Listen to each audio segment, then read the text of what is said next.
Halo semuanya dan selamat datang di sesi bedah materi kita kali ini. Langsung aja ya, hari ini kita bakal ngebongkar sebuah peristiwa sejarah yang luar biasa dramatis. Sebuah momen di mana tekad dan pengorbanan manusia benar-benar diuji sampai batas maksimalnya. Yap, kita bakal ngomongin satu peristiwa heroik yang pastinya udah sering banget kita dengar. Bandung Lautan Api. Tapi sebelum kita masuk lebih dalam, coba deh bayangin ini. Kira-kira apa sih yang bisa mendorong ratusan ribu orang buat dengan sengaja membakar rumah mereka sendiri? Rumah yang mereka bangun dengan susah payah, tempat mereka berlindung, semuanya dihancurin gitu aja pakai tangan mereka sendiri. Ini bukan skenario film fiksi loh. Ini bener-bener realitas sejarah yang terjadi. Nah, pertanyaannya, se-ekstrim apa sih situasinya waktu itu sampai mereka ngambil keputusan segila ini? Yuk kita telusuri. Oke, jadi gini ceritanya. Semua kekacauan ini bermula dari vacuum of power, atau kekosongan kekuasaan yang super rapuh banget setelah Perang Dunia Kedua selesai. Tanggal 14 Agustus 1945, Jepang menyerahkan. Nah, ini otomatis ngasih celah buat Indonesia untuk buru-buru proklamasi kemerdekaan di tanggal 17 Agustus. Tapi masalahnya, transisi kekuasaan tuh nggak terjadi dalam semalam. Ada masa di mana Jepang udah bukan penguasa lagi, tapi pasukan sekutu juga belum datang. Jadi, pas pasukan elit sekutu di bawah pimpinan Brigadir Jenderal MacDonald akhirnya mendarat di Bandung tanggal 12 Oktober 1945, mereka tuh masuk ke sebuah negara yang baru aja ngeklaim kebebasannya.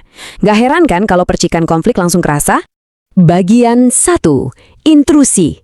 Kedatangan sekutu dan ketegangan yang memuncak. Pasukan sekutu ini datangnya nggak pelan-pelan loh. Mereka langsung ngambil alih gedung-gedung paling megah di pusat kota Bandung buat dijadiin markas militer mereka, kayak Hotel Savoy Homan dan Hotel Preanger. Awalnya sih masyarakat kita masih netral-netral aja, mikirnya mereka bawa perdamaian nih. Tapi ternyata ada jurang pemisah yang gede banget antara misi resmi mereka dan kenyataan di lapangan. Secara resmi, sekutu bilang misi mereka cuma buat melucuti senjata tentara Jepang dan ngebebasin tawanan perang Belanda. Udah, itu aja. Tapi, realitas terselubungnya, Nica alias pemerintahan sipil Belanda diam-diam ikut nebeng pasukan sekutu. Tujuannya udah jelas, mau ngejajah Indonesia lagi. Jelas aja kehadiran Nica ini langsung bikin warga curiga parah. Apalagi pas mantan tawanan Belanda yang baru dibebasin itu malah dikasih senjata dan mulai bikin rusuh. Wah, pecah deh bentrokan bersenjata sama pejuang Indonesia. Bagian 2, ultimatum pertama dan pecahnya perlawanan. Masuk ke bulan November, kesabaran para pejuang kita benar-benar udah habis. Tanggal 24 November malam, pas kota lagi sepi-sepinya, pejuang kita ngelakuin serangan super berani langsung ke jantung markas sekutu di Hotel Savoy Homan dan Preanger. Pastinya sekutu ngamuk besar. Sebagai balasannya, tanggal 27 November, Brigadir Jenderal MacDonald ngeluarin ultimatum pertama.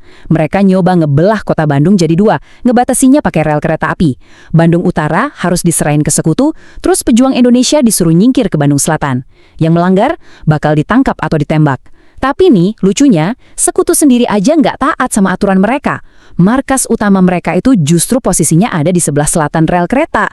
Ya udah, akhirnya nggak ada yang nurut, dan perang gerilya benar-benar merajalela sampai berbulan-bulan.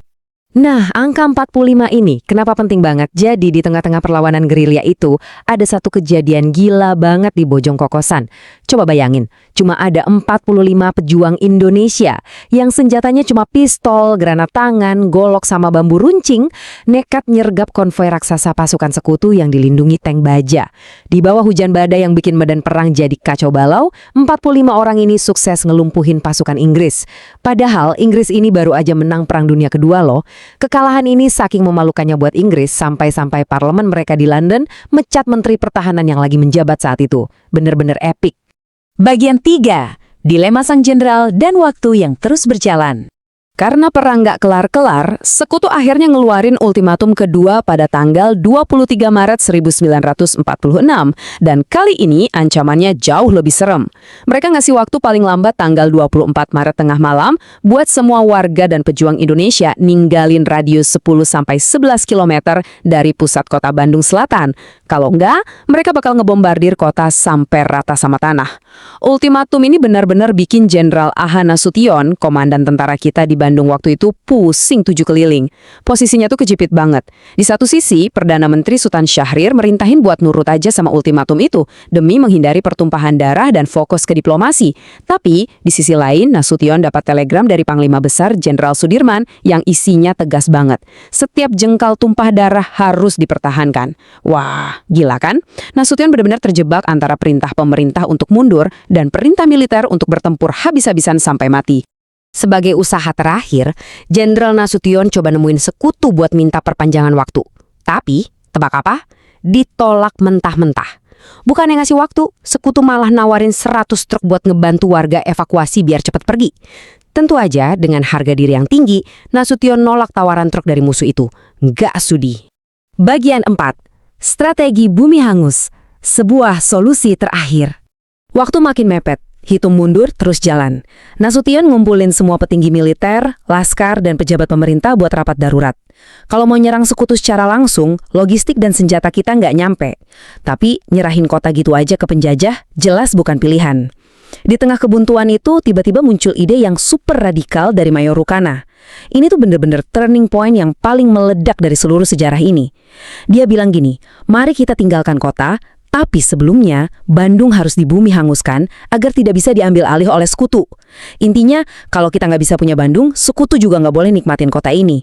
Jenderal Nasution sadar, meskipun ini berat banget, ini satu-satunya strategi yang masuk akal. Akhirnya, operasi bumi hangus disetujui. Nah, di tanggal 24 Maret, jam 2 siang, perintah evakuasi mulai disiarin. Warga langsung buru-buru ngemas barang seadanya. Bayangin situasinya. Hujan gerimis, orang tua jalan pakai tongkat, ibu-ibu gendong bayi yang baru lahir, semuanya bareng-bareng jalan ke arah selatan. Awalnya, rencana pembakaran itu diset buat tengah malam. Tapi namanya juga situasi darurat, pasti ada aja kacaunya. Jam 8 malam, tiba-tiba meledak aja tuh gedung Indonesia Restoran, yang sekarang jadi gedung BRI. Ledakan prematur ini akhirnya bikin operasi bumi hangus ke-trigger lebih cepat dari jadwal awal. Pemandangan malam itu tuh bener-bener bikin merinding dan patah hati banget. Tentara mulai ngebakar asrama-asrama mereka. Dan warga sipil, sambil bercucuran air mata, mereka ngebakar rumah mereka sendiri. Rumah yang mereka bangun pakai keringat mereka sendiri. Mereka pergi tanpa tahu besok bakal tidur di mana, makan apa, atau gimana cara bertahan hidup. Tapi mereka rela ngorbanin semuanya demi kedaulatan negara. Dalam sekejap, langit malam Bandung yang tadinya gelap berubah jadi merah menyala. Kota yang indah itu berubah jadi lautan api. Mengerikan, tragis, tapi sekaligus menunjukkan keberanian yang luar biasa. Bagian 5. Pengorbanan dan warisan sejarah. Pas ngelihat kota terbakar habis, pasukan sekutu baru sadar apa yang lagi terjadi. Mereka panik luar biasa dan nyoba ngentiin penghancuran ini, yang ujung-ujungnya langsung memicu baku tembak sengit di seluruh penjuru kota. Dan jangan salah, pasukan Indonesia nggak mundur gitu aja loh, perlawanannya gila-gilaan. Dari semua kekacauan itu, ada satu angka yang benar-benar jadi simbol pengorbanan tertinggi, 19. Ya, 19 tahun. Itu adalah umur Muhammad Toha dan Muhammad Ramdan. Dua anak muda ini mimpin misi bunuh diri nekat nyeberangin sungai Citarum buat ngancurin gudang mesiu raksasa punya sekutu. Setelah tim yang lain kena ranjau barat, cuma Toha dan Ramdan yang bersikeras maju terus. Besoknya, sekitar jam 12 siang, ledakan maha dahsyat ngehancurin gudang senjata itu berkeping-keping, suplai sekutu lumpuh total. Tapi sayangnya, ledakan itu juga merenggut nyawa kedua pahlawan muda kita ini. Dan saat warga dan para pejuang yang lagi ngungsi itu noleh ke belakang, ngeliat kota tercinta mereka udah jadi lautan api dari kejauhan, ada satu seruan yang mulai bergema di antara mereka. Meskipun kau telah menjadi lautan api, mari Bung rebut kembali. Kalimat ini diteriakan berulang-ulang, nular dari satu orang ke orang lain, jadi yel-yel pemersatu yang benar-benar ngebakar semangat mereka supaya nggak pernah nyerah pada keadaan seberat apapun. Ngomong-ngomong soal yel-yel tadi, kalian pasti sadar kan? Ya, yel-yel ikonik itulah yang akhirnya melahirkan lagu patriotik paling legendaris yang kita kenal sekarang, Halo Halo Bandung. Tapi ada fakta sejarah yang lumayan mengejutkan nih. Meskipun lagunya super terkenal, siapa pencipta aslinya tuh masih jadi perdebatan sengit sampai sekarang. Sebagian sejarawan bilang ini ciptaan Ismail Marzuki, yang kebetulan lagi jenguk mertuanya dan ngelihat langsung peristiwa lautan api itu. Tapi ada juga yang yakin kalau ini karya Luman Tobing, seorang prajurit divisi Siliwangi yang menangin sayembara lagu revolusi di tahun 1950. Terlepas dari siapa penciptanya yang asli, satu hal yang pasti, lagu ini udah sukses mengabadikan semangat baja dan pantang menyerahnya warga Bandung selama-lamanya. Nah, ini bawa kita ke penghujung bedah materi kita hari ini. Rakyat Bandung rela ngebakar dunia mereka sendiri. Rumah, harta, kenangan. Demi mastiin kota mereka nggak jatuh ke tangan penjajah. Mereka berani ngorbanin segalanya demi satu kata, kemerdekaan. Sekarang pertanyaannya buat kita semua pikirin, seberapa jauh sih kita mau pergi? Apa yang bersedia kamu korbankan untuk ngelindungin hal-hal atau orang-orang yang paling kamu cintai di dunia ini? Terima kasih banyak udah ngikutin penelusuran sejarah yang super mendalam ini bareng saya. Sampai ketemu lagi di pembahasan seru selanjutnya.